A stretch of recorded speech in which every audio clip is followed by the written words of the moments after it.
Pessoal, boa noite a todos. Sejam muito bem-vindos a mais um diálogo sobre Umbanda, né? E hoje nós vamos falar sobre Umbanda, uma religião brasileira. A nossa convidada é a Mãe Águida, dirigente do Terreiro de Umbanda, Pesquisa e Iniciação Preta Velha Zimba do Congo. Mãe Águida, sua bênção, seja muito bem-vinda, minha irmã. Sua bênção, Pai Felipe, muito obrigado por ter nos convidado. Obrigado a todos que estão nos assistindo, aos pais e mães de terreiros, aos meus irmãos de fé, os co-irmãos africanos, né? Então, toda essa pleiade de pessoas que nos fazem a espiritualidade mais diversificada, mais educativa e mais colaborativa. E eu estou aqui para fazer um pouquinho disso. Muito bom. Eu vou saudar todos os presentes, peço a bênção aos pais e mães espirituais que estão por aqui. Vamos marcando os amigos, curtindo essa live, compartilhando, se inscrevendo no canal, mandando seus comentários. Essa live está sendo transmitida ao mesmo tempo pelo Facebook e pelo YouTube do canal do Templo Espiritualista Aruanda. Eu vou mandar o meu primeiro salve para a mãe Rosana, dirigente do Tula, que está aqui. O nosso querido irmão Alisson Tonassi, que já esteve aqui conosco. Ele é do canal Espíritos de Umbanda, está aqui nos acompanhando. Tem aqui a mãe Juscelia Tasca de Florianópolis também está por aqui. Sua bênção, minha irmã. Estou vendo que já está o pessoal aqui dos Estados Unidos, né, de Massachusetts, lá do Cumpo, de uma casa de Umbanda nos Estados Unidos. Tem um outro canal nos acompanhando, que é o Dimas, através do canal Umbanda e Candomblé, Caminhos e Mistérios. Seja muito bem-vindo, meu irmão. Deixa eu ver aqui. Para quem for chegando, vai colocando a hashtag da sua casa espiritual. Quem é da família da Preta Velha Zimba do Congo, vai marcando aí a hashtag. Quem é da família Teia, da família Cumpo, da família Tel, da família Cristais de Oxóssi, vai marcando suas famílias espirituais para a gente poder trocar ideias e congregar nesse momento. Estou vendo que o pai Marcos Pereira está aqui, dirigente da tenda do Caboclo, da tenda de Umbanda Caboclo Zumbi, uma tenda antiga aqui no Rio de Janeiro, e vários outros irmãos chegando. Vão ser chegando, eu comecei um pouquinho antes, né, para dar tempo para o pessoal chegar. Mãe Agra, né, eu sempre começo com uma pergunta que é tradicional. Como você chegou na Umbanda?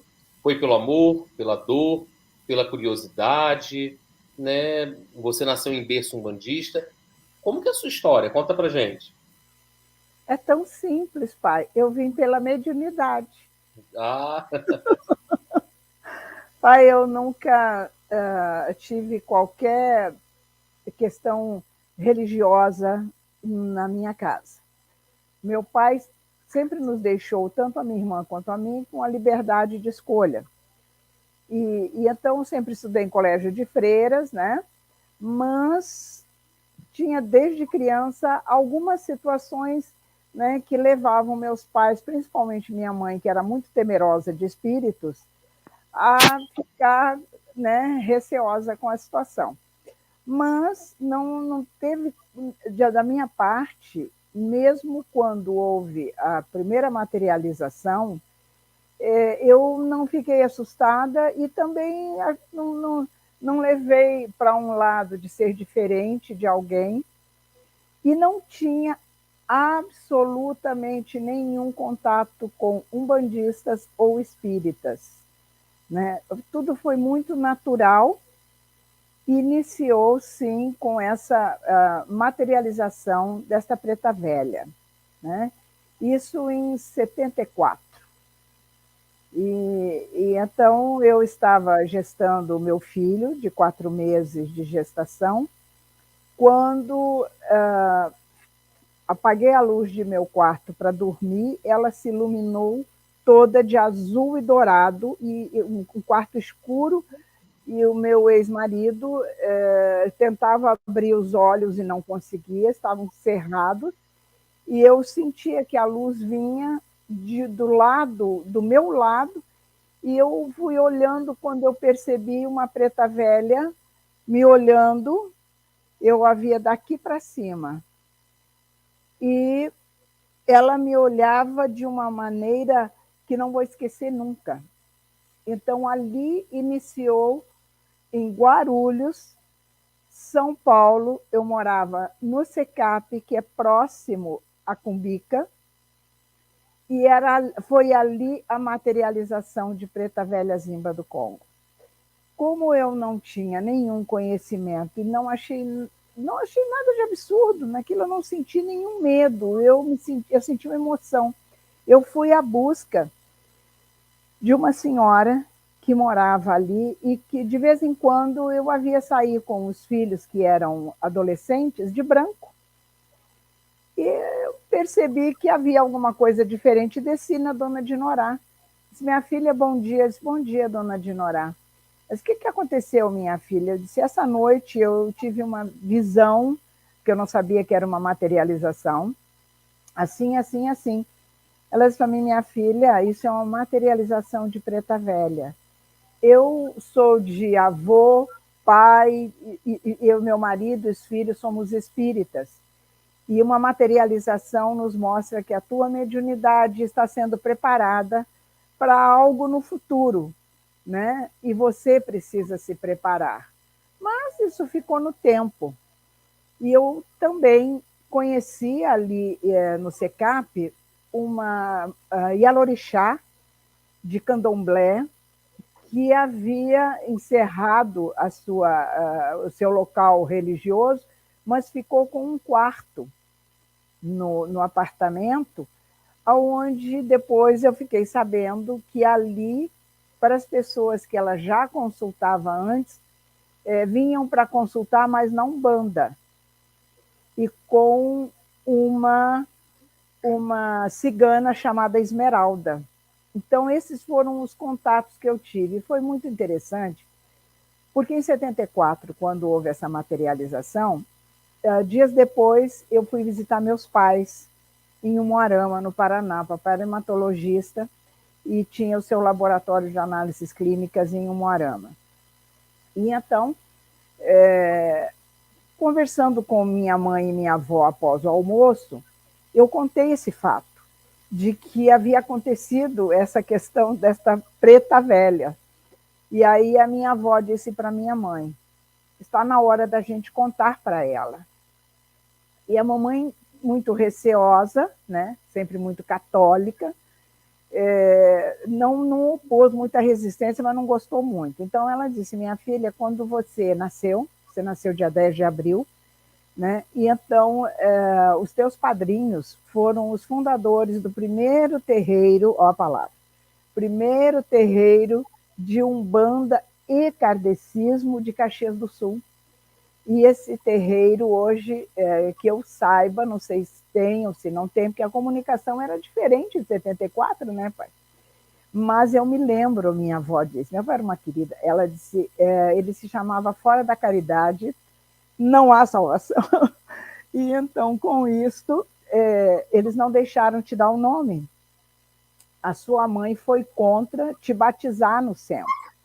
Mas o seu pai, como sempre apaziguador, disse, enquanto você está de resguardo, nós vamos fazer no centro, sim, o batismo, vamos respeitar os nossos amigos. E aí fomos, e no dia 20 de abril de 1951, eu fui batizada nesse terreiro, onde se praticava o espiritismo e se praticava a Umbanda através do comando de uma Preta Velha. E então o nome foi psicografado pelo meu padrinho na linha espírita, da forma que é escrito. E aqueles que o acompanhavam na mesa foram passando os ensinamentos ali, eu com 10 dias de nascida. E depois chegou a vez da Preta Velha. Se o senhor me perguntar o nome, eu não sei, eu estou lhe passando o que vim e recebi. E então a minha avó disse, olha, tinha 7 entidades, na realidade hoje eu sei que eram 7 linhas, né? Tinham 7 entidades com nomes que eu não conheço, mas que foram passando os ensinamentos para você, e ela psicografou o teu nome como Guiomar e avisou que era uma cabocla de raiz de fundo do mar. Eu fiquei sabendo isso pela minha avó, que hoje está no mundo espiritual, né? Faleceu com 104 anos. E então, essas informações foram acontecendo E nesse período todo, pai, quando havia uma necessidade de uma pessoa estar doente, a preta velha incorporava e sentada no chão, era nessa posição aqui, deixa eu ver aqui, assim é que eu incorporava, e ali ela fazia o atendimento para as pessoas, nunca disse o nome. Passou o período de Guarulhos, depois veio então o período em que eu morei em São Paulo, em Santos. E sempre acontecendo casos onde a preta velha chegava e auxiliava as pessoas, sem eu nunca ter entrado num centro espírita, nem muito menos num centro de Umbanda. No centro espírita foi uma coisa interessante ali em Guarulhos, porque eu estava subindo uma rua principal de Guarulhos e eu vi assim, centro espírita. E eu estava com um casal de amigos, ele da base aérea lá de São Paulo, e então eu disse, vamos entrar? Entramos, eu sentei bem no fundo, como sempre entro em qualquer lugar, e principalmente se esse lugar é religioso, eu entro com muito respeito. Fiquei quietinha, nisso alguém bateu assim. Abri os olhos, pois não, senhor, era um senhor de branco, de barba, e ele disse para mim assim, por favor, moça, não se concentre, nós lá na frente não conseguimos levar os espíritos para lá, eles estão todos à sua volta. E eu disse, o senhor me desculpe, e aí pedi licença e saí, foi uma tentativa frustrada, mas foi uma tentativa. E muitas coisas nesse sentido, pai, foram acontecendo na minha vida. Quando fui para Santos, eu morava ali no Canal 4, no Embaré, e tinha meus 2 filhos, nessa época havia feito uma separação com meu ex-marido e tudo, e então uma noite eu cheguei do trabalho, organizei as crianças e tudo, eu tenho o casal, e aí falei, agora eu vou para a praia, vou me sentar um pouquinho. E em Santos, naquela época, não era como agora, ali no Embaré. Nós tínhamos uma muretinha para separar da areia ali, e isso eram mais ou menos, pai, umas 22h30. Uma noite quente em Santos. Aí eu cheguei ali, me sentei e fiquei ouvindo o barulho do mar, nisso eu vi um vento vindo paralelo assim à beira do mar, e olhei, parou na minha frente uma mulher com uma armadura e segurando uma bandeira, e ela levantou o elmo e eu senti aqueles olhos virem para cima de mim. Mas eu não tenho medo, eu nunca tive medo. Para mim isso era normal. E aí ela ficou ali um período, daqui a pouco aquele vento novamente aconteceu, e não tinha vento lá e nem vento atrás. E ela então levantou aquela bandeira e foi embora. Depois eu fui estudar umas coisas a respeito, né, desta aparição. E normalmente eu nunca me preocupei, eu nem, claro, principalmente por causa da preta velha, em o que acontecia com a pessoa depois de atendida, porque eu não tinha um terreiro, eu nunca aprendi com ninguém, e também não achava isso nada demais, achava que eu tinha que ajudar porque eu tinha essa condição. Ali em Santos, foi também a primeira vez, porque eu fazia tudo pelo comando dela. Foi a primeira vez no dia 31 de dezembro, que ali se comemora, então, Iemanjá, aqui no Sul é dia 2 de fevereiro. E aí, então, eu reuni os amigos que já conheciam a atuação da Preta Velha e disse, olha, eu quero comemorar o meu ano novo. Mas ela me disse que eu tenho que ir para a praia. Então, por favor, me consigam um galho de arruda, um castiçal, uma vela branca, que eu tenho que ir para a praia. E aí peguei um lençol branco, levei para a praia, e eu me lembro, pai Felipe e todas essas pessoas que estão nos assistindo, esses queridos amigos que estão aí, eu me lembro que havia, meio distante assim, tambores, que haviam pessoas ali. E eu fui para um cantinho, botei aquele pano branco, aquela vela e aquele galinho de arruda.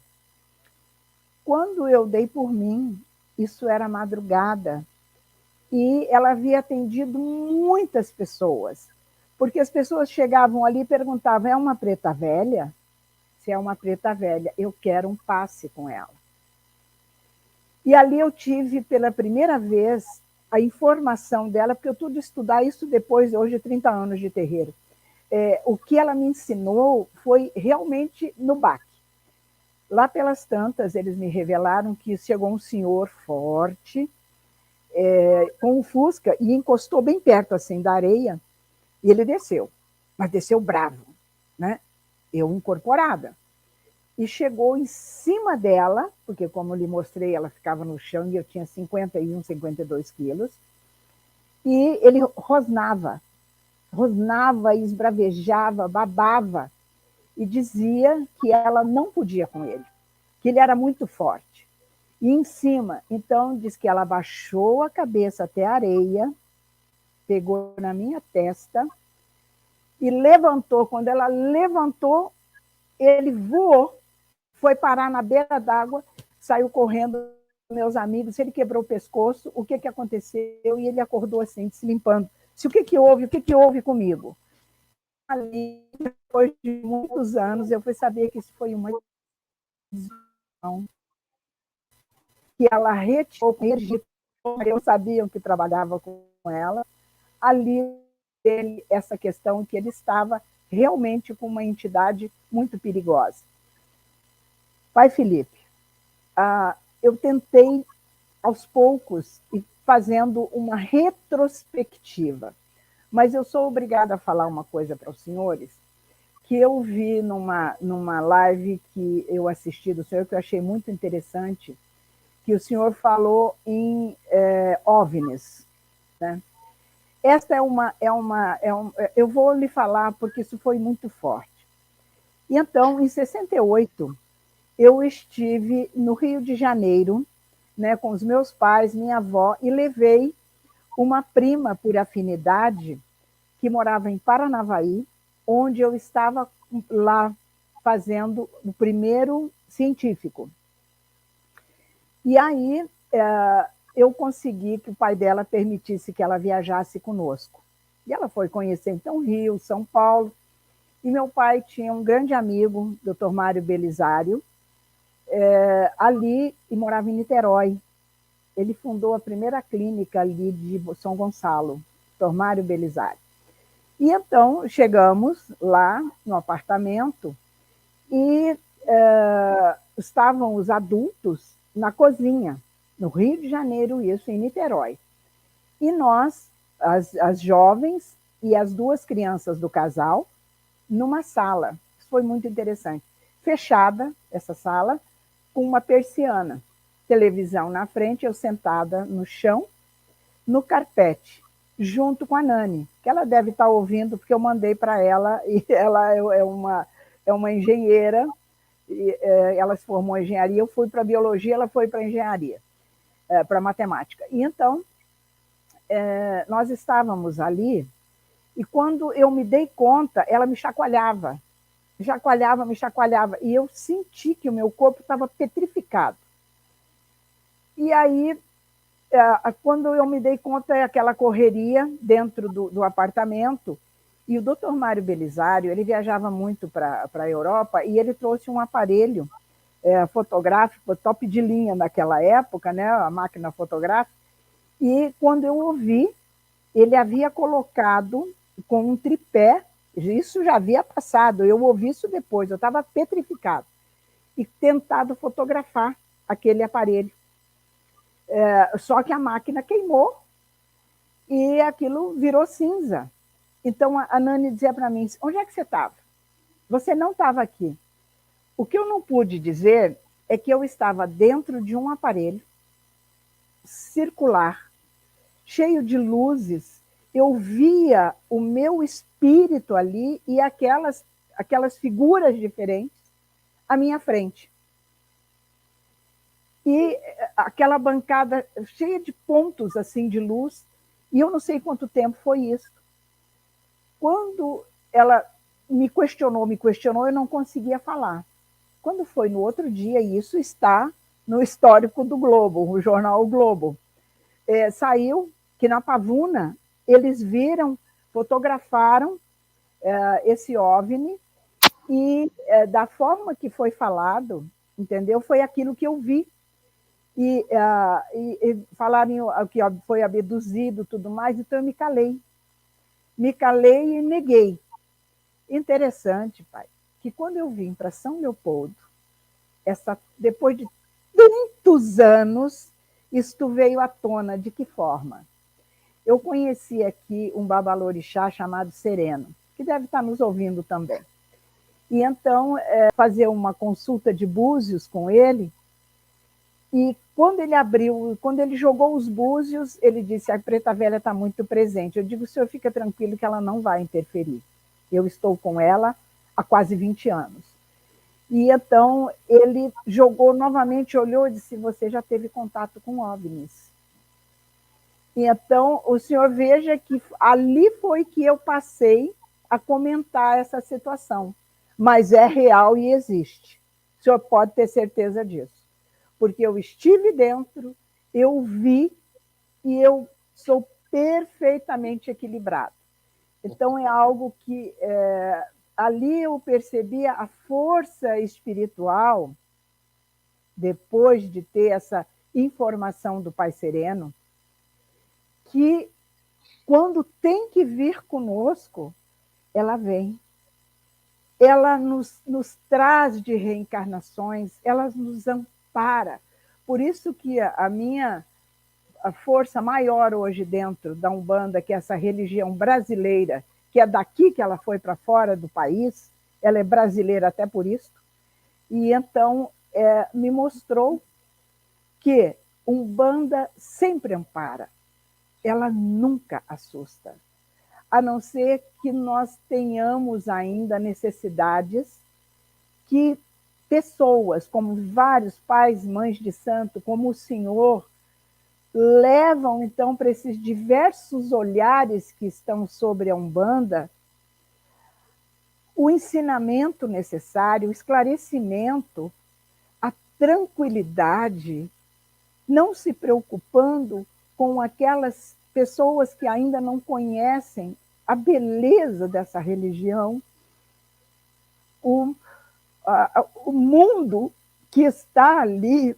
através de várias civilizações, concentrou-se nesse país maravilhoso chamado Brasil, e em 1908 este médium nos agraciou e vai trazer para nós novas gerações, e então sempre através do senhor, que é um jovem, dos vários médiuns que estão dentro dos nossos terreiros, a continuidade, e com um detalhe: sem segurar, prender, colocar grilhões nesta religião tão dinâmica, nesta religião que absorve desse plano astral Aruanda esta formação que nós podemos ter extracorpórea e que plasmamos através dos nossos terreiros para levar esse ensinamento.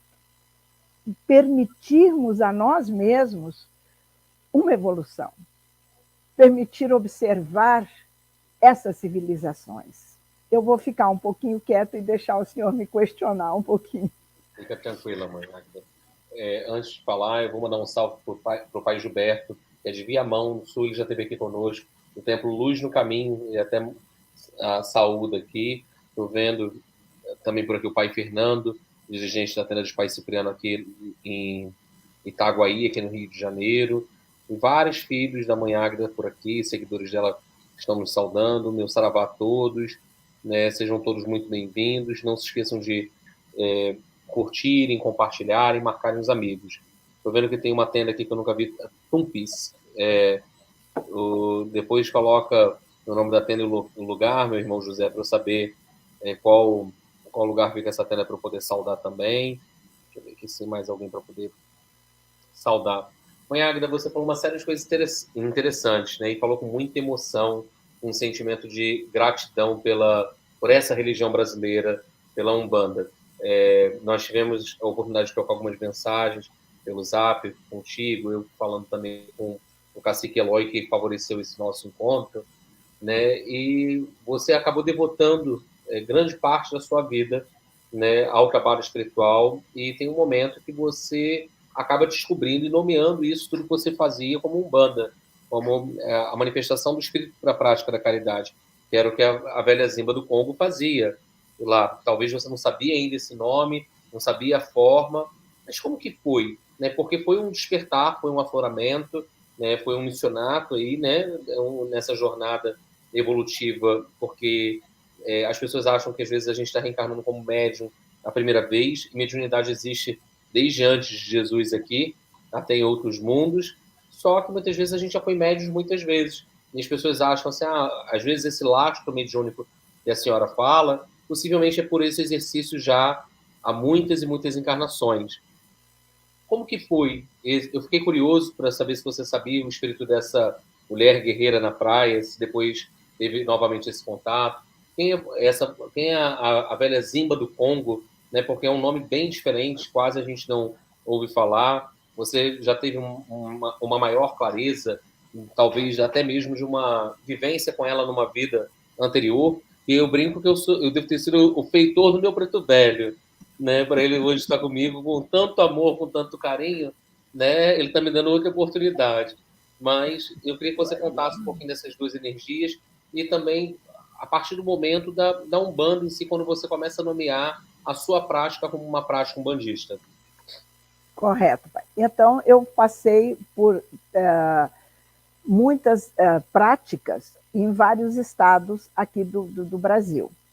Aí, porque vim para Porto Alegre, porque o meu marido foi transferido para Porto Alegre, e aqui eu conheci um casal que eram de São Paulo, inclusive estavam 6 anos aí, e eles tinham uma casa em Pinhal, na nossa praia de Pinhal aqui.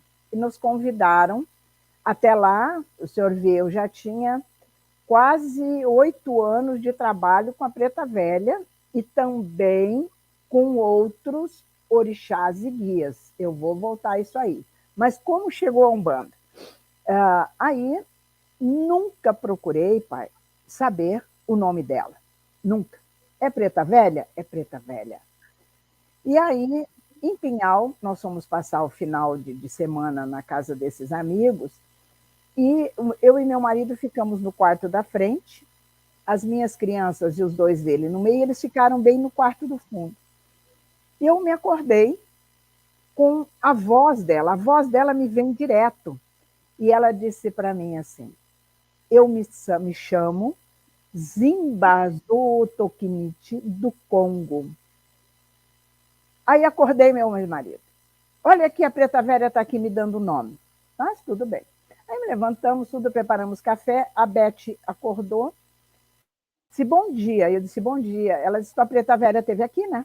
Porque ela já a conhecia. Eu disse, esteve, e ela veio dar um nome. Então, eu recebi esse nome na Praia de Pinhal, aqui em Rio Grande do Sul. Aí, como chegou a Umbanda? Houve uma separação, tudo mais, e então voltei a Santos. E depois de Santos, vim direto para Curitiba, onde estavam meus pais, por causa da separação.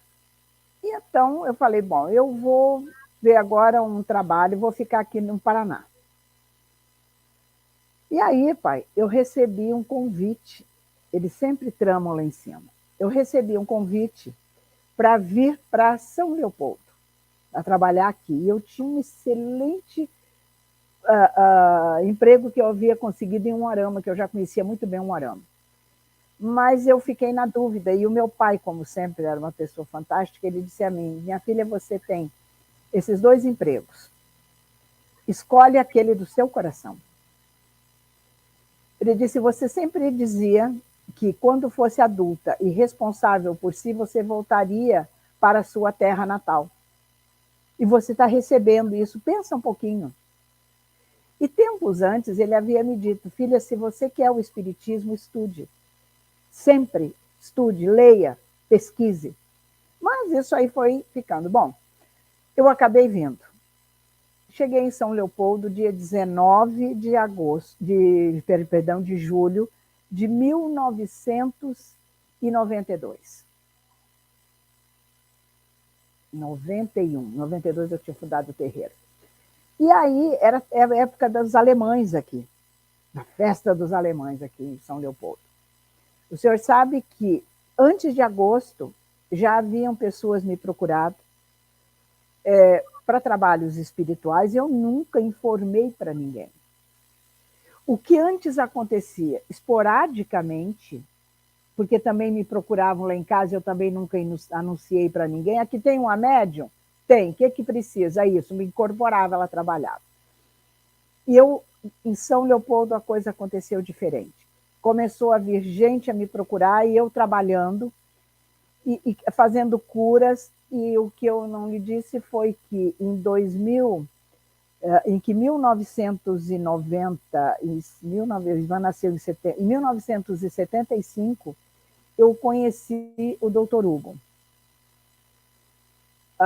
Este médico do astral foi na gestação da minha filha. Eu tive a Preta Velha na gestação do menino e Dr. Hugo na gestação da menina, que é o meu casal de filhos. E ali ele me levou, na primeira noite que nós conhecemos, em desdobramento, para conhecer o plano astral, que ele chamou de 8º plano, o hospital onde ele era o coordenador. Então, até hoje, ele trabalha conosco aqui, as cirurgias espirituais e tudo mais. Mas voltando à questão da Preta Velha. E o Mauro e a Beth, ele tinha um preto velho, se eu não me engano, era Pai Joaquim de Angola. Se eu não me engano, por favor, se ele estiver assistindo, ele que me corrija. E aí, ali eu tive um pouco mais de contato, mas ele não tinha terreiro. E ele me levou, no dia 13 de maio, para um trabalho em Montenegro, trabalho de pretos velhos. E ali em Montenegro, neste dia, eles trouxeram os doentes para receberem o passe dos pretos velhos. E ali eu sei que Dona Zimba me ensinou o primeiro transporte. Porque diz o meu ex-marido, ele não era um bandista, mas ele sempre me apoiou. E então trouxeram aquele senhor numa maca, e ali ele disse, eu quero aquele preto velho, sem saber que era uma preta velha, claro. E ela pediu que trouxesse e que levantasse a mim até não baixasse a maca até o chão. E ali ela fez o trabalho com ele. Imediatamente ela pediu que eles levassem de volta para o hospital. E eu comecei a colocar, pai, tanto pelo nariz, quanto pelos orifícios que eu tinha, eu comecei a colocar pus. E pus com sangue. Aí as senhoras me envolveram, me limparam e tudo mais, me trouxeram Todd e essas coisas para me reabastecer. Para encurtar, uma semana depois, a Beth esteve em Montenegro, que era muito amiga do Miro, onde nós fizemos esse trabalho, e ela bateu no meu apartamento, ela morava no 308, eu morava no 306. Ela disse, olha aqui, vou te dizer uma coisa, vim aqui para te contar, estou chegando de Montenegro. Sabe quem eu encontrei andando tranquilo na cidade? Aquele senhor que a sua Preta Velha fez o tratamento. E eu vou te dizer, o Mauro disse que aquilo foi um transporte. Então, aí eu vi o que é um transporte. Então, tudo isso eu fui reunindo aqui em São Leopoldo. Pois bem, quando foi, pai, uns 3 meses que eu estava aqui, eu estava na avenida e ela se aproximou. Ela disse para mim, chegou a hora. Tudo que eu já lhe ensinei, chegou a hora de você abrir o seu, ela não me falou terreiro, o seu espaço para atender as pessoas. E é aqui em São Leopoldo. Sim, senhora, é isso, está resolvido. Cheguei no meu chefe no outro dia, seu Valério, vim pedir minha demissão. Disse, o que foi? Aconteceu algum problema? Eu disse, não, vou me dedicar à minha vida espiritual. Recebi essa ordem, e essa ordem não se comenta. E então, com isto, o que eu fiz? Eu tinha que colocar, pai, dentro do meu espaço sagrado, o que eu fazia? Acontece que eu já trazia Xangô, sem ler, sem saber. Ele se identificou no meu corpo, explicou para minha filha desde pequenininha que me acompanha. Já trazia Ogum, Oxóssi, chegou um dia o rei Nagô, e depois de muitos anos, Dona Zimba disse que a nossa nação iniciou lá. E então trabalhava de acordo com a necessidade da pessoa que viesse me buscar na minha casa. Ela incorporava e dava passagem, então, hoje eu sei, ao guia, ao orixá, que seria para o caso daquela pessoa. Nunca pedi uma vela, nunca pensei em nada disso. Não, ela ajudava, estava ajudada. Mas eu vou lhe falar um pouquinho sobre Xangô. Isso aconteceu em Curitiba, a primeira incorporação dele. Eu tive um acidente de carro e eu estava, então, em processo de cura. E aí, todo aquele seguro eu já havia retirado, porque eu sustentava os meus filhos com o que eu ganhava no meu trabalho. E aí, então, chegou o último mês e eu já estava andando sem muletas. E eu falei, e agora? Eu vou precisar pagar as minhas contas. E eu não sei, eu não quero emprestar, não quero ficar devendo para ninguém. Nisto, a Preta Velha incorpora. Quando eu desincorporei, a minha filha pequena, a Tatiana, que é uma excelente médium, por sinal, ela disse, mãe, a Preta Velha veio, porque foi acho que a primeira vez que eu pedi a ela uma ajuda, para mim, específico, como eu ia resolver esse caso para não ficar devendo. Mas veio um homem, você ficou em pé, grande, ele era forte, ele cruzou as mãos no peito e disse que se chama Xangô, e que ele trabalha na pedreira, e no Raira era pequenininha, ela nunca tinha ido a um terreiro, a lugar nenhum. E ele disse, eu faço o equilíbrio, e eu vou, ela me contando isso, e eu vou dizer que dentro de 60 minutos ela vai estar com o caso resolvido. Como? Né? Mas eu nunca duvidei. Era uma coisa natural em mim. E nunca havia pedido também nada financeiro, muito menos. Alguma coisa me fez pegar minha bolsa, retirar umas moedas, ir para o ponto aonde esse ônibus iria, lá para o centro de Curitiba, próximo à Praça Osório. E ali estava o banco que eu recebia, mas eu já havia recebido a quarta parcela. Mas eu estava em transe. Entrei no ônibus, desci exatamente na frente do banco. Continuava em transe. Entrei na fila. E naquela época, não, eles tinham ali os controles. Quando eu me dei conta, a pessoa me chamou no caixa. Águida Guiomar Pires. Pois não, aí me dei conta. Aí, e eu precisava, pai, eu vou fazer um aproximado, que era mais ou menos, eu precisava para manter as minhas contas em dias, em torno que fosse R$ 1.000, tá? Hoje. Então, foi lá, ele mexeu, pegou e me trouxe, tinha 990 e poucos. Como? Eu não sei. Então, são coisas que a gente guarda muito, porque foi assim a chegada de Xangô, eu trabalho muito bem com ele, assim a chegada de Xangô. Porém, sempre a Preta Velha vinha primeiro e dava passagem. Assim foi antes de abrir o terreiro, dias antes dela me dar essa ordem. Eu estava num apartamento, aqui nós chamamos de Triângulo, em São Leopoldo, fazendo um encontro, que era uma sessão na realidade, para a Preta Velha atender algumas pessoas. Eu tinha chegado do trabalho, tomei banho e fui fazer isso. Mas eu não usava nada, a não ser isso aqui, que depois eu vou lhe falar o que é isso aqui. Aí, e aquela imagem pequenininha que está lá em cima. E então, quando eu terminei o meu trabalho, essa Rochelle, uma advogada, uma família de advogados daqui, ela disse para mim, olha, a preta velha veio, só que ela deu passagem a uma cigana. Eu nunca tinha ouvido falar assim, a não ser aquela cigana esmeralda lá de longe, quase ancestral para mim.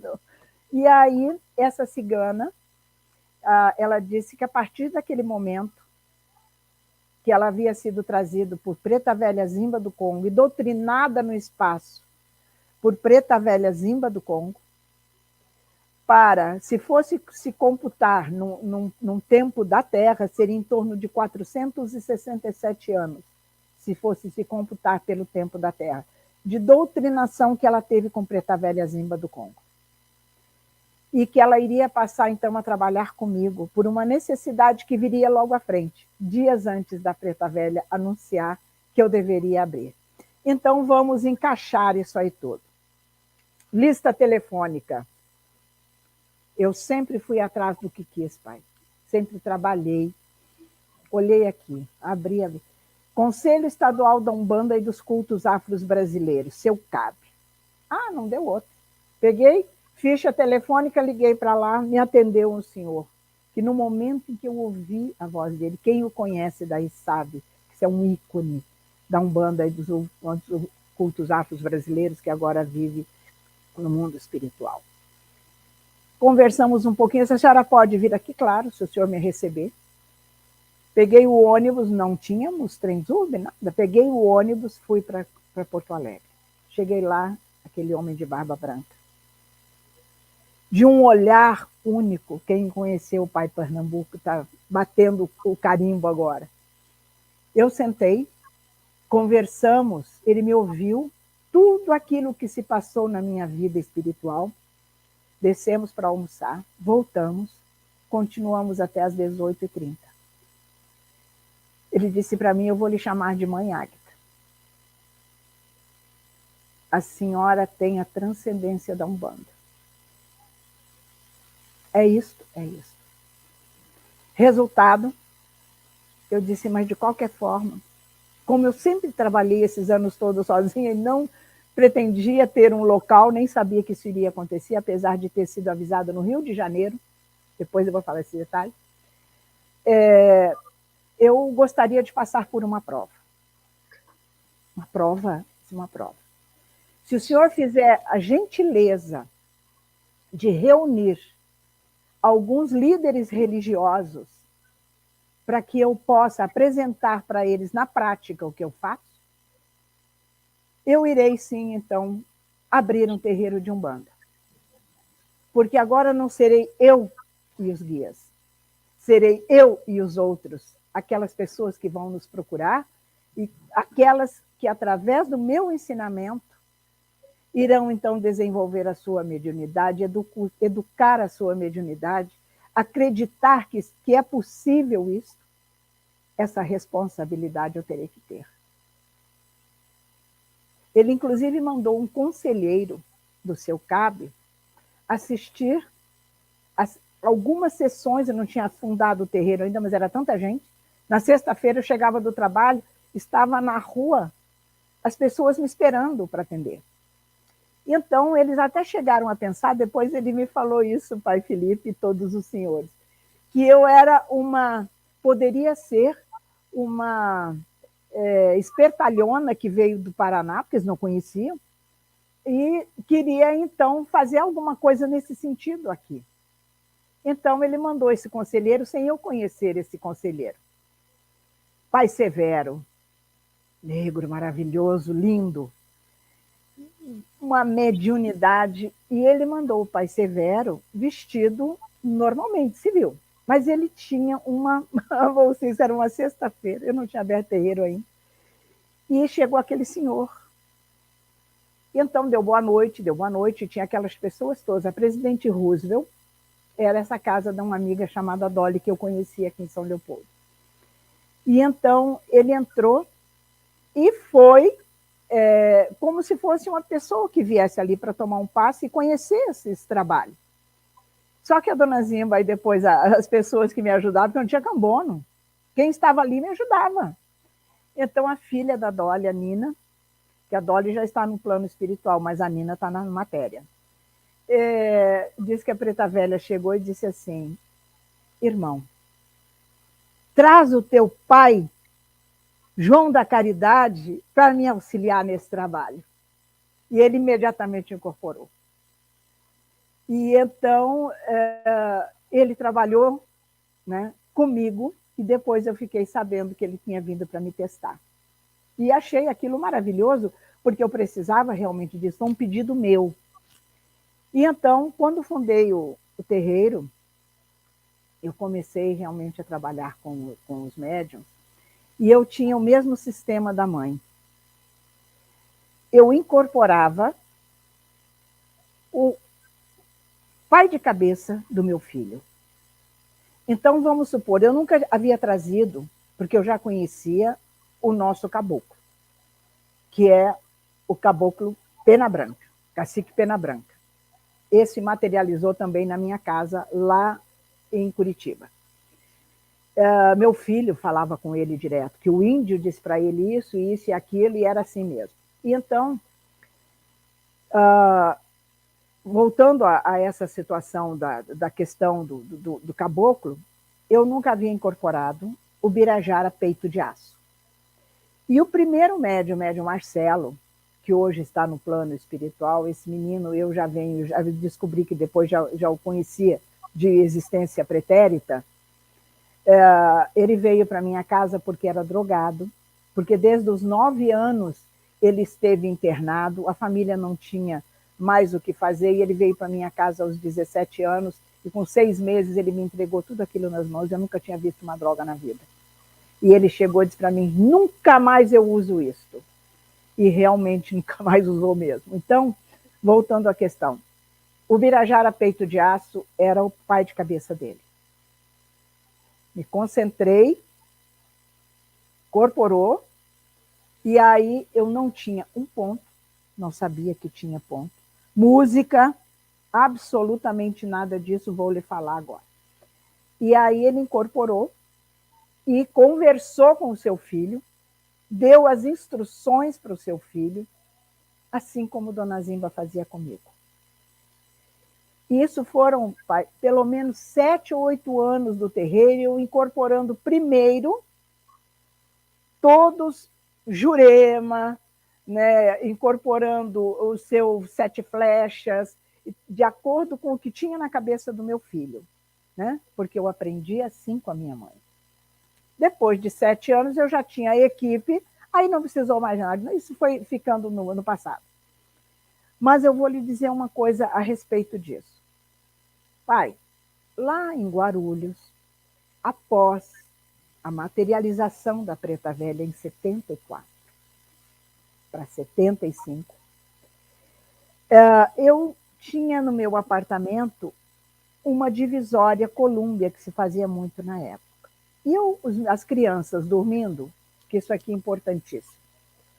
As crianças dormindo já, e eu fiquei com o meu ex-marido na sala ainda, e não tinha nada sobre a mesinha, a não ser, infelizmente, que eu fumei 20 anos da minha vida, e agora faz 25 no fumo. O cinzeiro com o cigarro dele e o meu. Mais nada.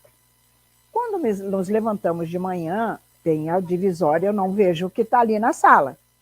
Ele tomou banho, tomou café e tudo mais, e estava saindo para ir trabalhar, trabalhava na Sansui, Vinilona Sansui, armazém inflável, mangueiras e tal. Ele foi um dos primeiros vendedores da Sansui. E então, não sei se ele disse que ele era japonês do Japão. E então, eu sei que passamos, para eu me despedir dele na porta, que aquilo? Havia aquela imagenzinha que está ali em cima, e isso aqui pendurada nela, pegando no chão, porque a mesa era baixinha, e eu posso lhe comprovar o tamanho dela aqui, ó. Opa, aqui, cadê? Aqui. Tá? E hoje o senhor veja o tamanho dela. Então eu disse para ele, brincando, hein? Me fazendo surpresa, nós tínhamos ido nos deitar às 2 da manhã. Como é que isso aqui estava ali? E aquela imagem branquinha com azul ali? Ele disse, eu não. Eu não trouxe nada. Eu disse, para de brincar. Disse, isso foi você que colocou, levantou e colocou. E isso ficou no tempo. Aí, pai, se era assim, era assim. E então, eu conheci uma pessoa que era da Faculdade Florestal de Curitiba. E ele era lá de cima de Salvador. Ele tinha vindo para fazer mestrado ali em Curitiba e eu fiquei conhecendo. Por sinal, o nome é muito bacana, porque é Wilson Barroso, é um grande, né? E então, conversa vai, conversa vem, eu tinha isso aqui na mão, comprido, olha o tamanho que ela está. Eu já falei que quando cair a última é hora de eu voltar.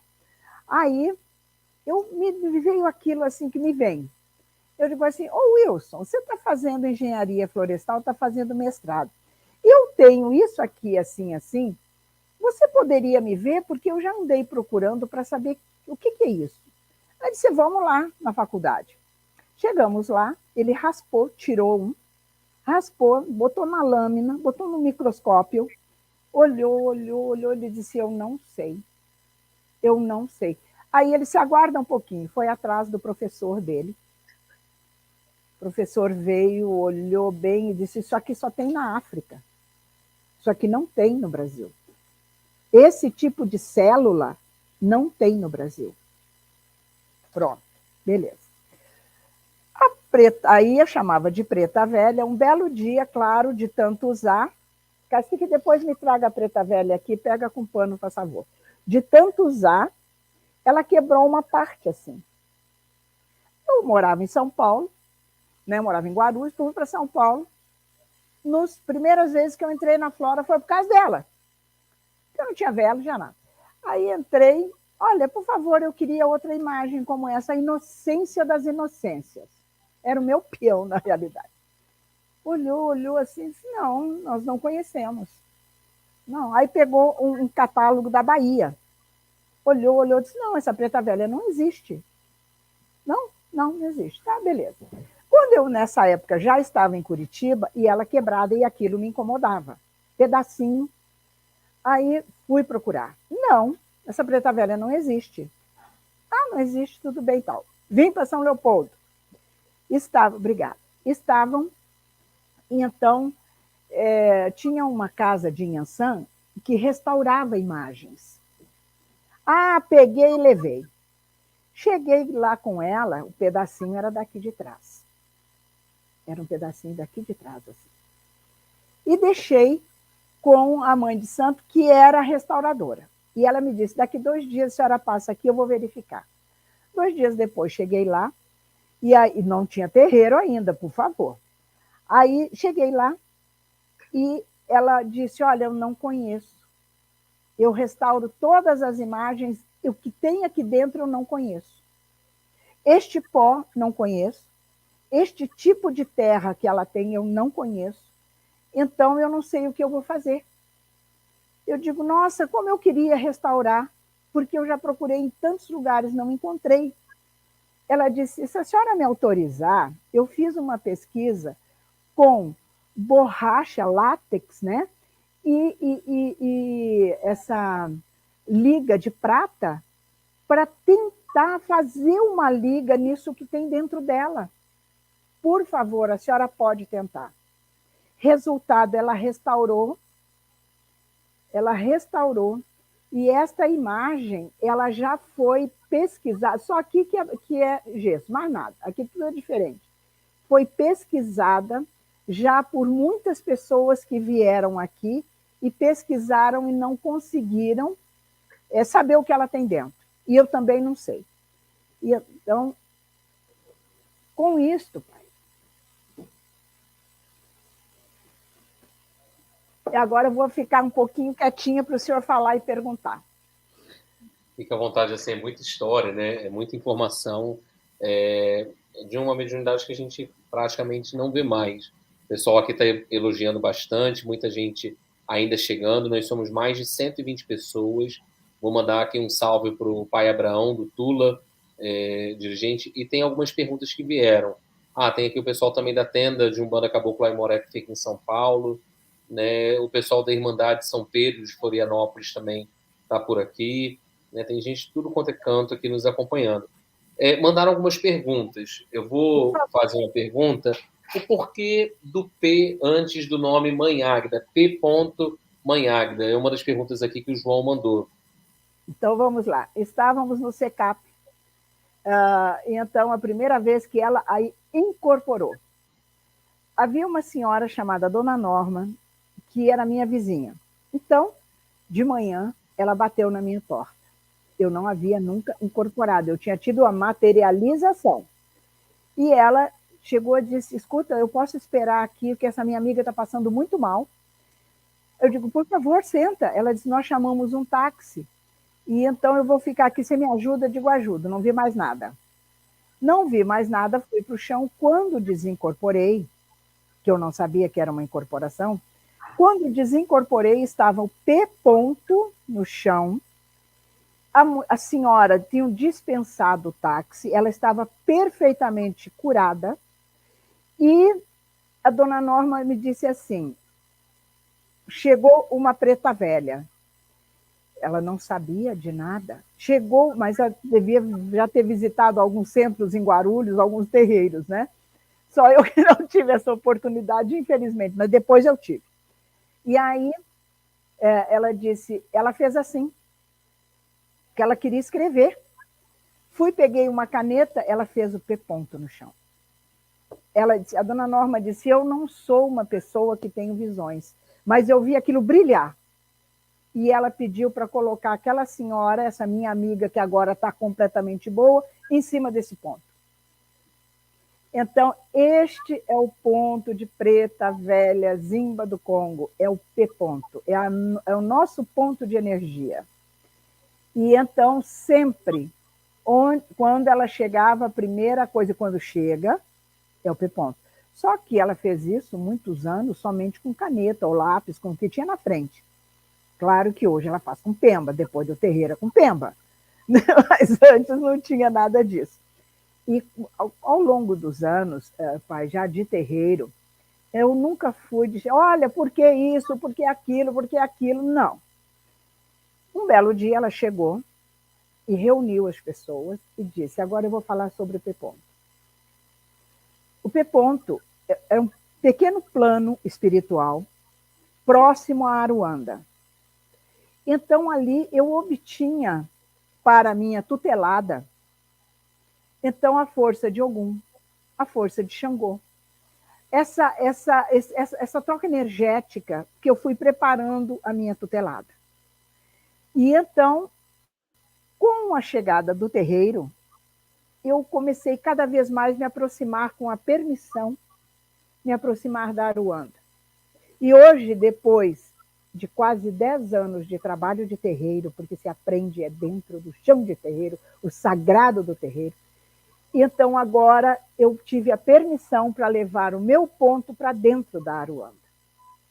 E é lá que então eu pude fortalecer esta egrégora e fortalecer então a egrégora dos filhos da minha tutelada. É isso aí, pessoal. Muito interessante. Tem uma outra pergunta aqui que o Marco Antônio fez. Ele coloca assim, Mãe Águida, a senhora acredita que pessoas envolvidas em compulsão por álcool ou crack não desejem se curar? Aí ele coloca uma complementação aqui na pergunta, ele coloca assim, pergunto isso porque muitos dizem que adictos não receberão libertação, caso não desejem. E como fica o desejo e prece dos familiares por melhora? Meu querido, eu vou lhe dizer que eu não costumo, sem uma permissão até da própria pessoa ou do familiar, invadir a intimidade de uma pessoa, mesmo que esteja nessas condições, né, de vício muito terrível.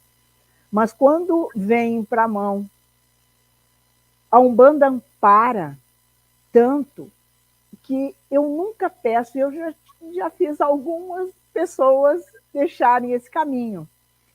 Porque quando ela ampara e dá força, e a pessoa, mesmo fraco ainda, com depressão, não diz assim, olha, eu queria, eu quero, então vamos lá.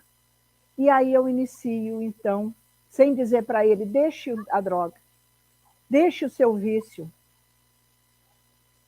e vou trabalhando com ele através, então, primeiro, da parte fundamental da Umbanda, com as suas 7 linhas, e, quando necessário, eu vou trazendo as outras linhas que trabalham nesta casa.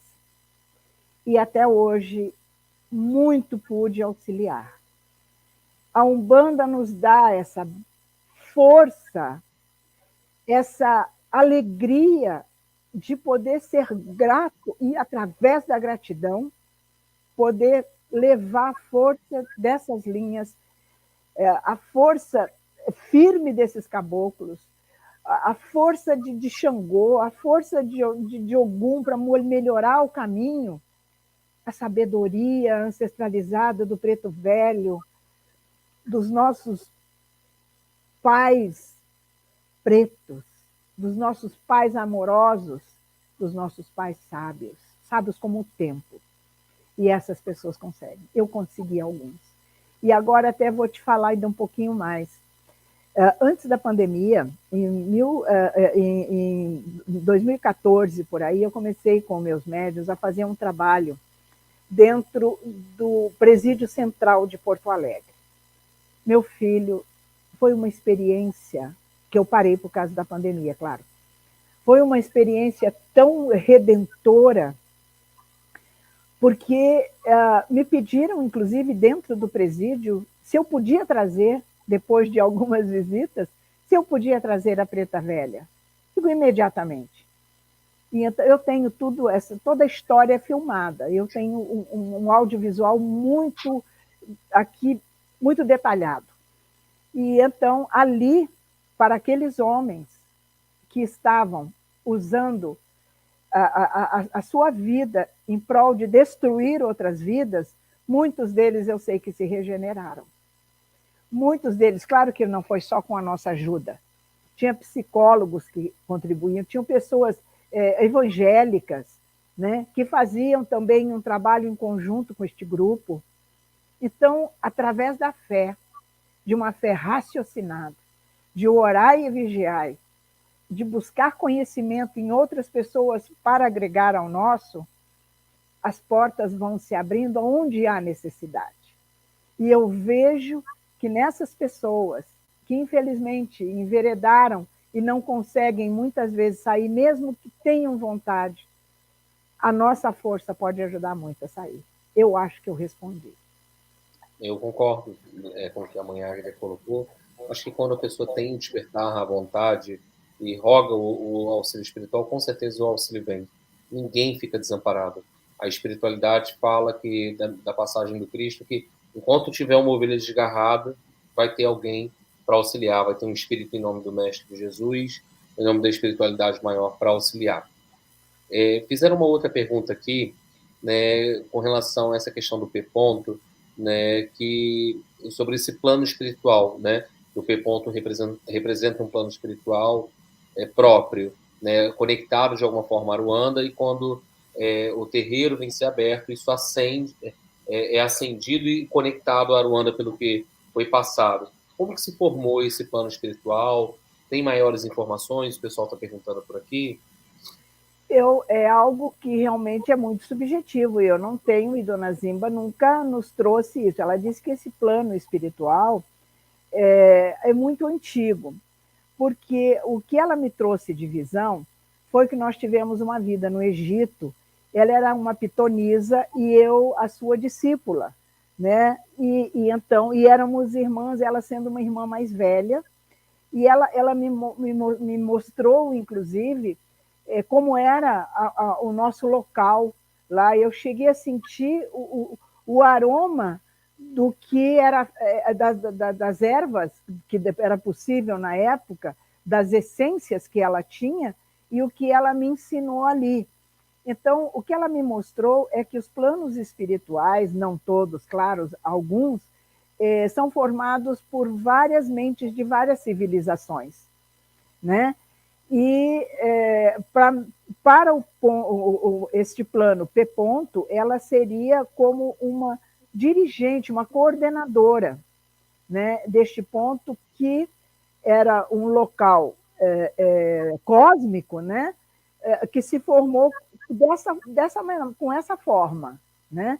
E com o ponto do lado. Ali seria o local da administração das energias que eram colhidas através dos 4 elementos, né? Porque ali ela me mostrou Iemanjá, ela me mostrou a linha das águas, a linha do fogo, a linha dos Exus, fazendo, então, o formato, a proteção, né? E são coisas que a mim não cabem. Ela que nos trouxe e nos informa que a nossa convivência vem desde o Egito, quando em reencarnação desde o Egito. E eu acho interessante alguma coisa, assim, por isso que eu não posso te dizer exatamente como ele é formado. Ele é formado pelo que ela nos disse, né? Que tinha uma defesa que tinha essa forma. E ali dentro, então, ela foi tendo as vibrações e as conexões com a Aruanda, né? Então, para aquele ponto, migrou. Obrigada, a senhora está me passando agora. Migrou, então, essas energias que eu poderia, sim ou não, se eu não quisesse, parava por ali, porque a tutelada poderia dizer que não, ela jamais eu iria obrigar, né? Mas já trabalhava neste ponto, junto às energias dela, essas energias que são, depois eu fui conhecer como 7 linhas fundamentais de Umbanda, né? Então ele foi formado desta forma, desta maneira, né? E uma coisa muito interessante, pai, é que tudo na nossa mediunidade, nas mediunidades que foram desenvolvendo aqui, foram trazidos de uma forma muito conectada com a egrégora e com o que era possível de conectarmos. O senhor é de perguntar a mim assim, mãe, a senhora trabalha com Exu? Sim, trabalho com Exu na Umbanda e Pombagiras. E de que forma? Lá em Santos ainda, eu tive 2 situações que me mostraram essa força. Mentira, 3. E então, a primeira foi que eu estava num apartamento, como sempre alguém me achava, fui para esse apartamento para trabalhar com a Preta Velha. Não se esqueça que não era Dona Zima ainda, era Preta Velha na época. E aí, quando eu terminei todo o trabalho, uma moça havia tido um problema sério de raiva, urrava e tudo mais, e aí a pessoa que estava comigo disse, você ficou em pé, parecia um homem, e aí você exatamente foi nela, que era o homem, e puxou dizendo que era o Caveira que estava ali, que ia levar aquela entidade, digamos assim, que estava com aquela moça. Imediatamente ela dormiu. Tá, essa foi uma das vezes. A outra foi com a Zefa, que era essa babalorixá, essa ialorixá de candomblé. Ela estava gestando e o médico falou para ela que ela estava de 3 meses. Isso eu estava lá no SECAP, em Guarulhos. E eu disse para ela, não, você está de 5 meses.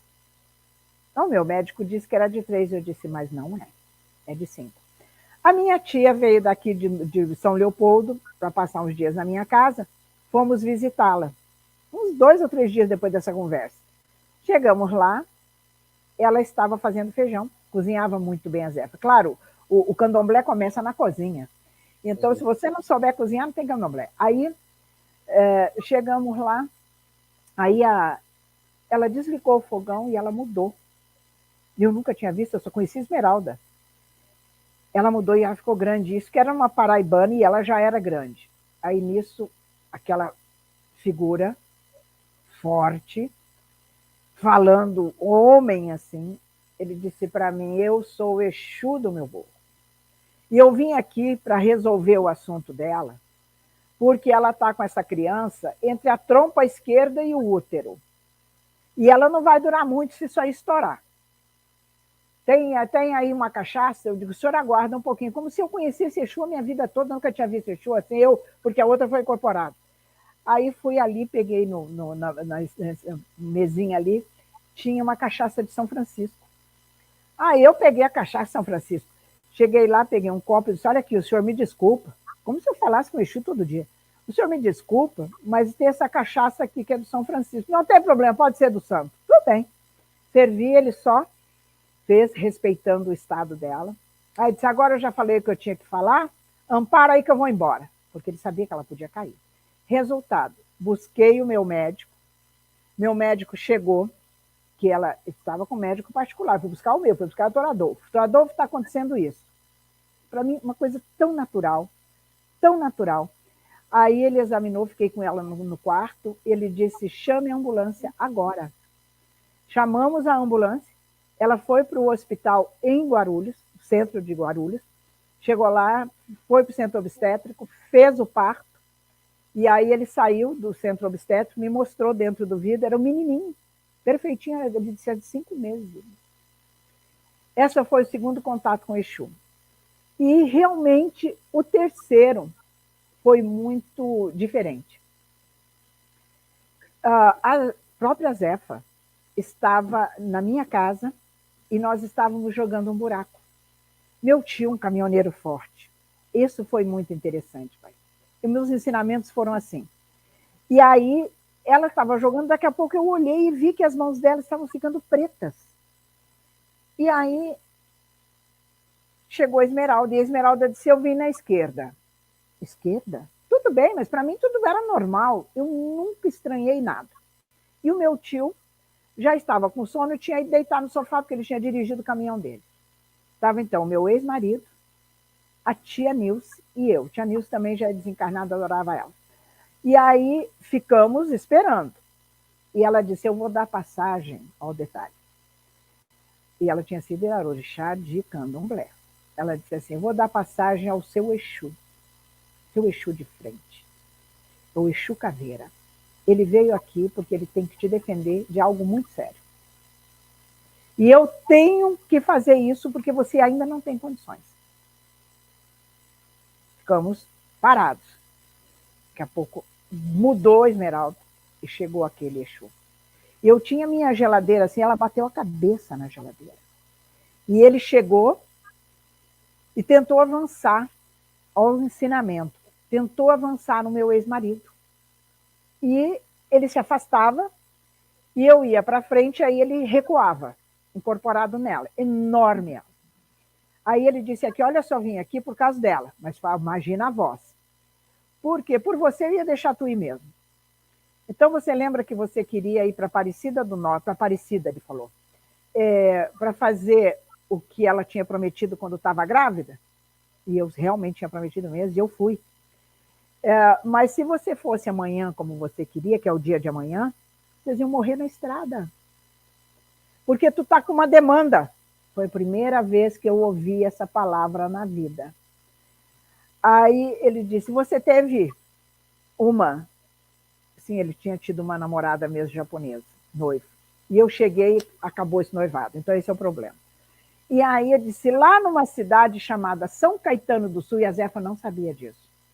São Caetano do Sul tem um coração de boi enterrado no cemitério que já está se deteriorando e você está entregue a ele. E era certinho. Você na estrada, na Dutra, iria acontecer. Urrando assim. E aí ele começou a botar pedaços de coração, bichos pela boca. Minha tia se apavorou, eu digo, minha tia não se apavore. Mas imagina.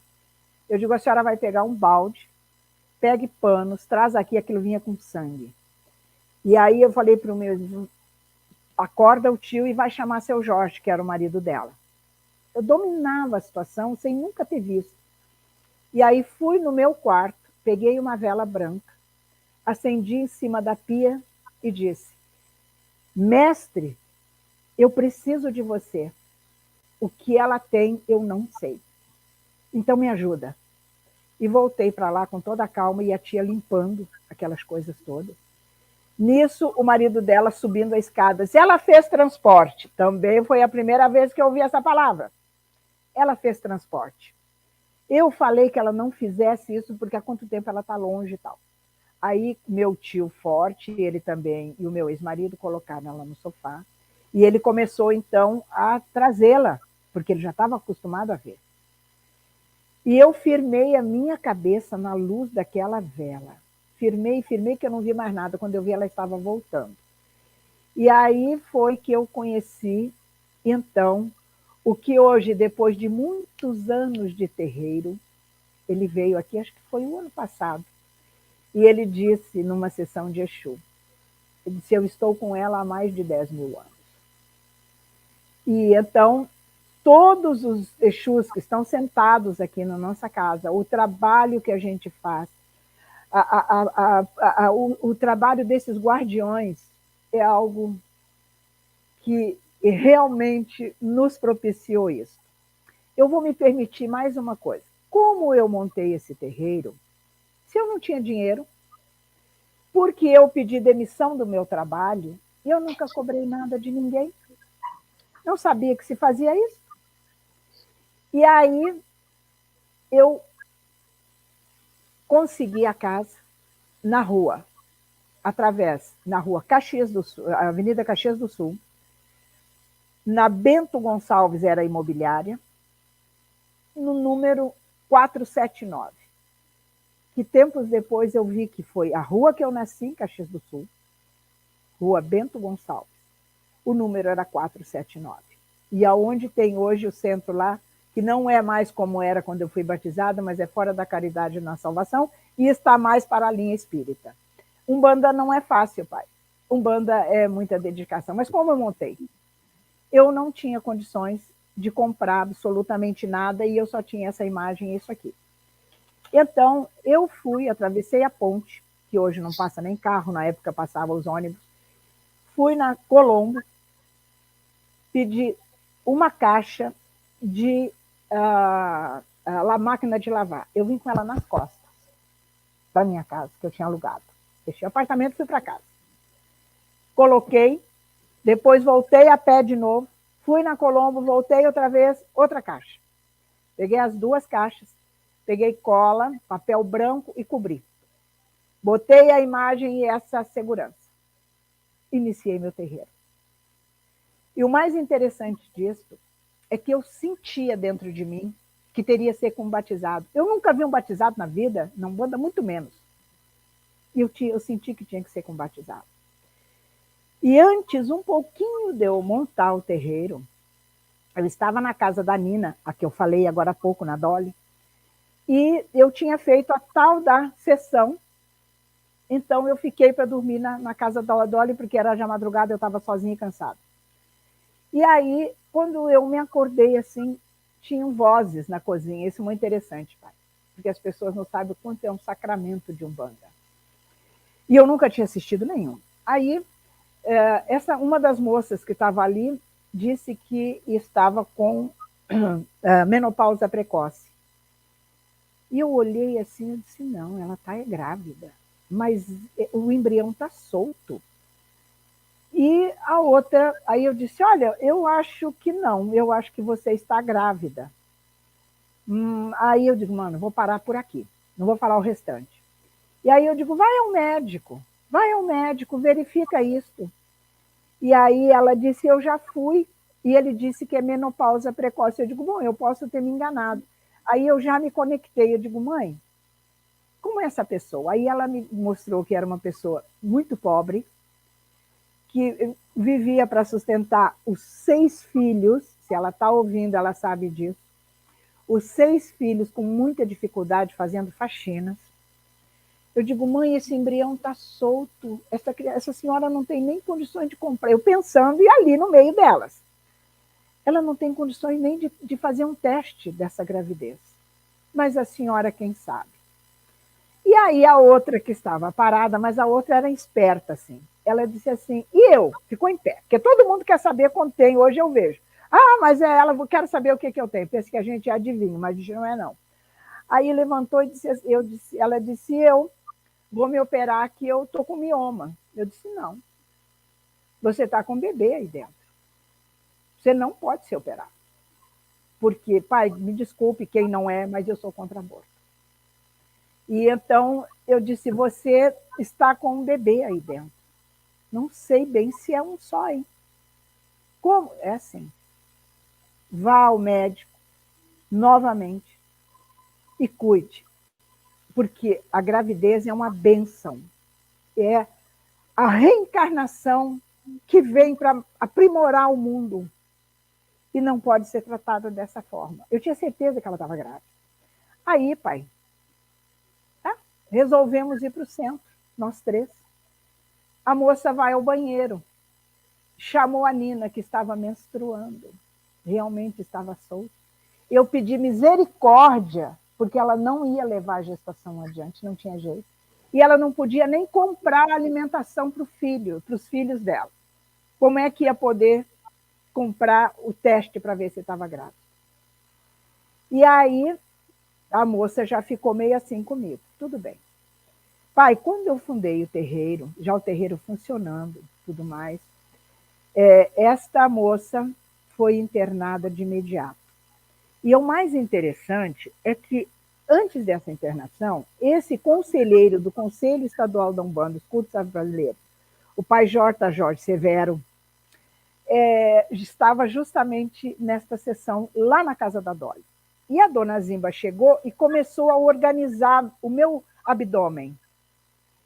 E aí as pessoas ali paradas olhando, parecia que ela mexia na minha barriga, dentro da minha barriga. E aí ela contou 21 dias e disse, nasce. Aí a Nina disse, mas será que isso é da Isa? Eu estou falando o nome real dela. É da Isa? Porque não vai fechar o 7º mês, vai estar no 6º mês. Dona Zimba disse, nasce. Vai ser de cesárea? Diz que a Nina perguntou para ela, disse, não. Vai ser como manda a natureza. Tudo bem. Passou 21 dias depois, eu saio do trabalho, passo na Nina, a Nina me esperando no portão. Disse, vem cá, nasceu a filha da Isa. Disse, tá. Que horário é a visita? Disse, de meio-dia, meio-dia e meio. Eu vou lá. Disse, não pode. Não. Das 15 às 15h30. Eu digo, eu tenho meu horário de trabalho. Lembra que eu não tinha terreiro? Eu tenho meu horário de trabalho. Eu vou lá entre meio-dia e meio-dia e meio. E fui para o meu trabalho de manhã e liguei para o hospital Centenário aqui de São Leopoldo. Por favor, moça, assim, assim, assim, assim. Você me permite? Ela disse, pode vir. Imediatamente, saí do meu horário de almoço, fui para o hospital. Cheguei lá, o rapaz me deixou entrar. Fui no quarto, a Isa estava lá. Eu digo, Isa, como é que está? Ela disse, eu estou mais ou menos, mas acho que a minha filha não vai resistir. Eu digo, tira isso da cabeça. Uma criança tem uma proteção muito especial. E fica aqui. Fui na sala da enfermagem e falei para a chefe da enfermagem. Eu digo, escuta, eu sou médium. Aí essa moça, assim, assim, assim, assim, sou eu que estou cuidando com a minha mediunidade. Você me levaria na UTI? Ela disse, leva.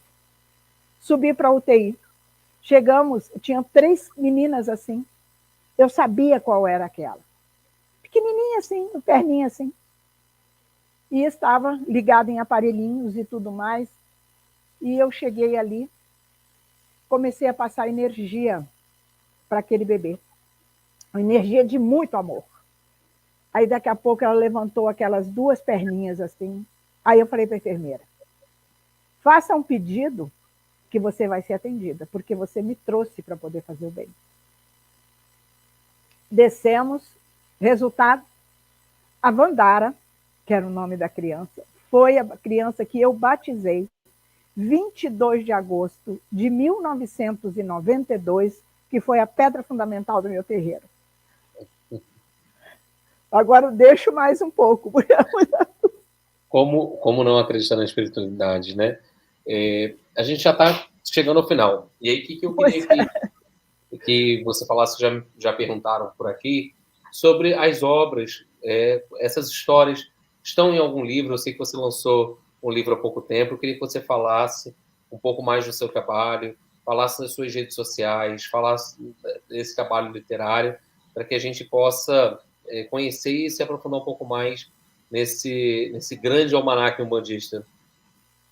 Obrigado. Pai, é o seguinte, ninguém faz nada sozinho.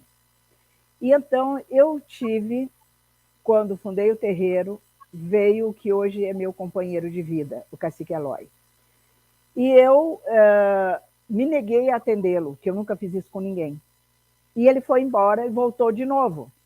Eu falei, não vou te atender, incorporei a cigana que atendeu, eu não o atendi. E ela deu a ele 7 dias de obrigação, antes, ele estava no quartel na época, nós temos 20 anos de diferença, e somos um casal maravilhoso. Aí eu fui para a mata com ele, cumpri as obrigações que ela enviou.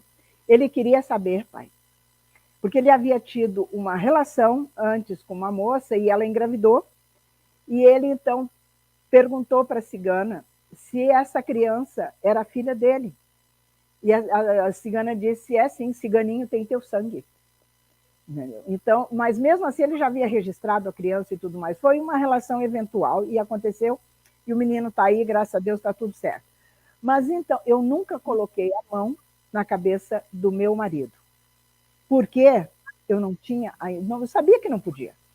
E aí a mãe de Umbanda dele é uma senhora do Alegrete, que trazia Vó Maria Conga, e tinha o Ogum das Matas, que é o Ogum do meu marido. E ela, hoje já está no mundo espiritual, ela que veio, e então ele passou a ser filho dela, ela tomou e disse, eu vou lhe entregar para você ensinar e doutrinar, porque eu não tenho condições. Então eu jamais botei a mão na cabeça do meu marido. Ele é leonino. E então se dedica à comunicação. Resultado? Tudo ele filma desde o início, desde o meu primeiro ano do terreiro, onde eu passei por uma outra prova, que um dia, se puder falar, é uma coisa bem interessante, 1 ano de terreiro. E então ele vem desde aí, registrando tudo e fazendo os contatos, onde eu iniciei em São Leopoldo, pela primeira vez, a procissão de Ogum. Depois a procissão de Oxum, pelo centro, porque as visões sobre Umbanda têm que mudar, sim. Essa religião não ataca, esta religião ensina, enobrece. Eu tive, então, vários pessoas da Alemanha. Teve uma noite que eu tive 20 países aqui, que a parte luterana, que é muito forte aqui na nossa região, trazia essas pessoas e então me telefonava para fazer os estudos. Rapidamente, tenho aqui este livro, que é uma tese de doutorado com o tema Umbanda na Alemanha. Essa pesquisa é muito interessante. Essa moça ficou dias conosco aqui, levou essa pesquisa. Tenho aqui o primeiro disco que eu ganhei, que não usei por muito tempo, de Umbanda, 1978. Esse foi Olga, lá no SECAP, que me deu. Tudo veio me pingando assim. Então, tudo que foi feito está registrado, trabalhos de Umbanda. E uma coisa eu quero, antes de encerrar, falar, porque eu conversei com o Cumino, lá em São Paulo. Nós estivemos com várias pessoas aqui, lá do Muda, né? O caboclo do pai Marcos chegou para mim e disse a mim, você é uma filha direta de Oxalá. Então, essas coisas assim. Bom, nós fizemos o Conselho Mundial de Igrejas, que é extremamente ortodoxo. Nós ficamos quase 10 dias, em 2006, na PUC.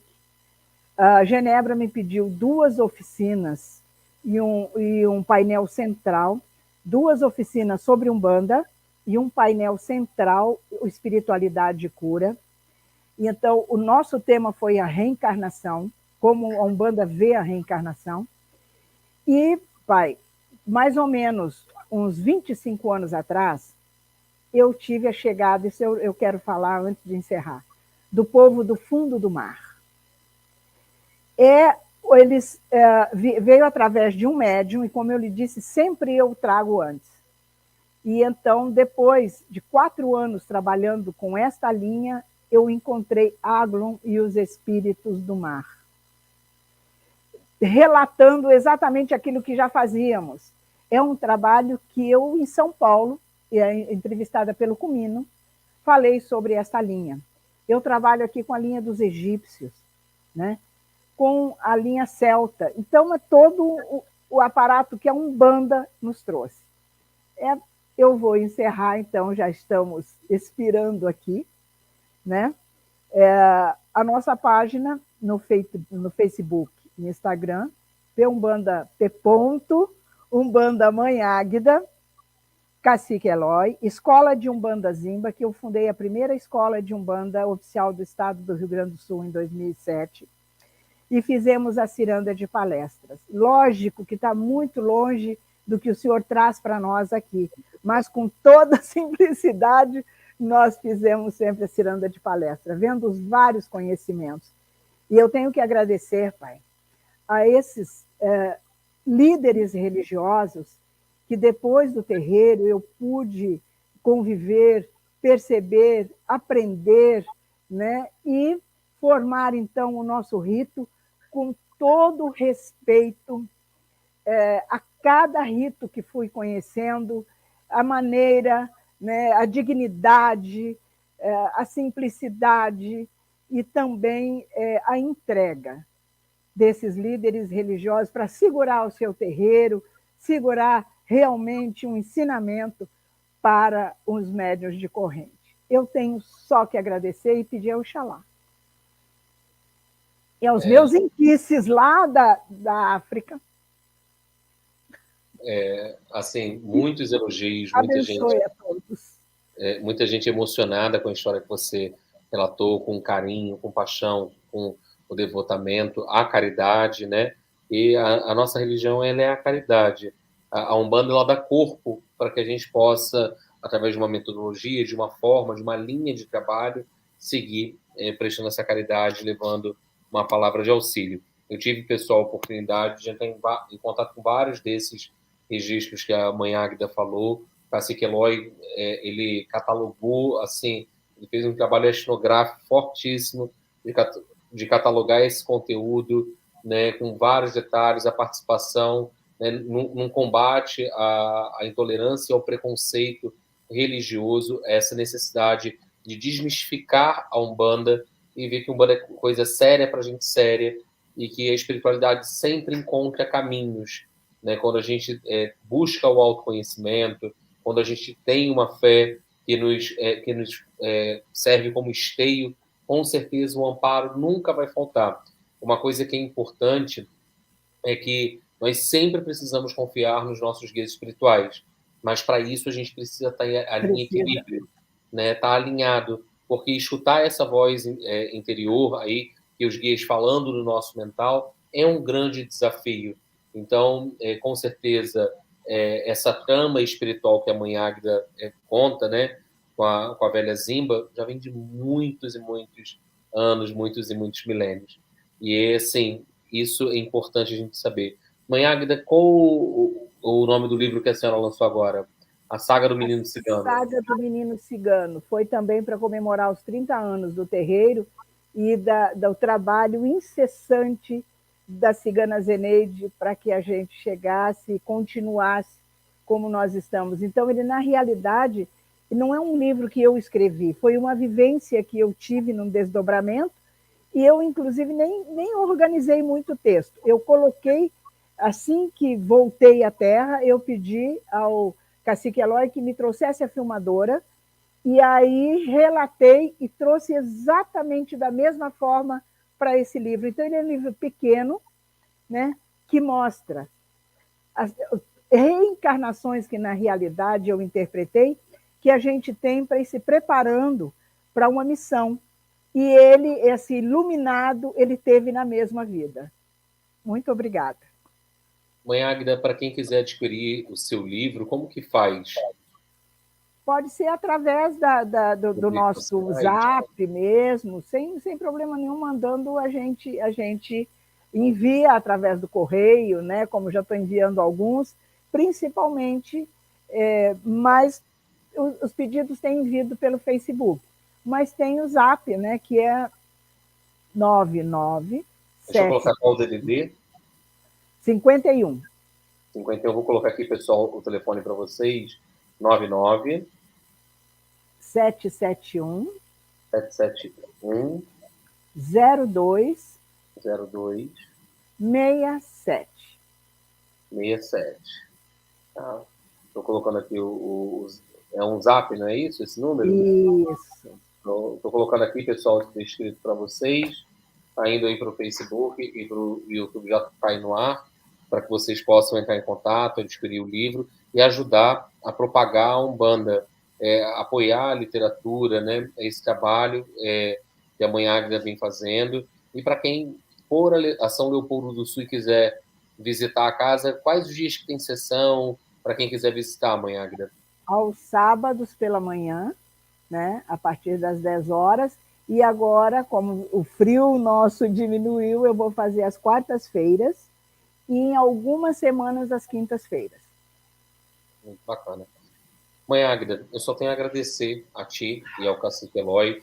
Peço a bênção à Preta Velha Zimba do Congo, que ela continue iluminando seus caminhos, iluminando seus filhos e com esse ponto de força dela, o P-ponto, que ela possa conseguir congregar cada vez mais e mais pessoas, auxiliando a todos aqueles que necessitam de uma palavra de acalanto, de auxílio, de amparo espiritual.